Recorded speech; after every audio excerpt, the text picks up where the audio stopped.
Gipahayag ni Davao City Mayor Sebastian Baste Duterte ngadto sa mga empleyado sa City Hall nga dili palisud-lisuron ang mga mudangup sa nagkadaiyang opisina. Aning report ni Argil Relator. Ito lang, ang hangyo lang nako sa inyo ha. Ayaw lang ninyo palisuri ang mga aplikante nato na musulod sa gobyerno. Total, we owe it to them natay pagkawas to lamisa bugas. Well, not entirely kay paningkamot mo nato ning mata diri karon umasa ta. Kini ang mensahe ni Davao City Mayor Sebastian Baste Duterte sa mga empleyado sa City Hall ato sa iyang pagtambong sa iyang labing unang flag raising ceremony isip mayor sa syudad.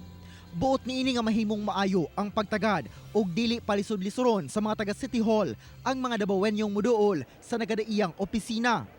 Present sab sa maong seremonya ang city councilors sa 20th Council gikan sa tulo ka distrito. Gipangunahan sab ni Mayor Baste ang labing unang department heads meeting. Sa pagdumala sa syudad, sumala ni Mayor Baste nga dunay gibutang nga mga officer in charge ang mga nabakanteng posisyon sa department heads human gidala ni Vice President Sara Duterte sa Office of the Vice President. Si Attorney Francis Layug nga iyang Chief of Staff sa City Vice Mayor's Office kaniadto, maunay City Administrator karon.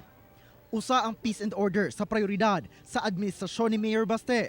Busa tungod sa kagubot sa usa ka bar niadtong Biyernes sa gabii, diin usa ang namatay sa pagpamusil. Buot niya ang istrikto pagpatuman sa liquor ban sa syudad. Katong executive order na magyapon maintain na nato usa to. Until such time nga makita nato kung unsay adjustments. Like I said, this is my first day of office, you know. I have to observe how people react to ordinances. Nagtuo si Davao City Mayor Sebastian Baste Duterte nga sa istriktong pagpatuman og liquor ban sa syudad sa Davao. Malikayan ang mga samang insidenteng kagubot nga nahitabo sa milabayng gabii. Sanglit kung lango matud pa sa ilim nung makahubog ang usa ka tawo, dako ang posibilidad nga dunay mahitabo nga dili maayo. Kauban si Melchor Awing sa kamera. Ako si Argil Relator para sa One Mindanao.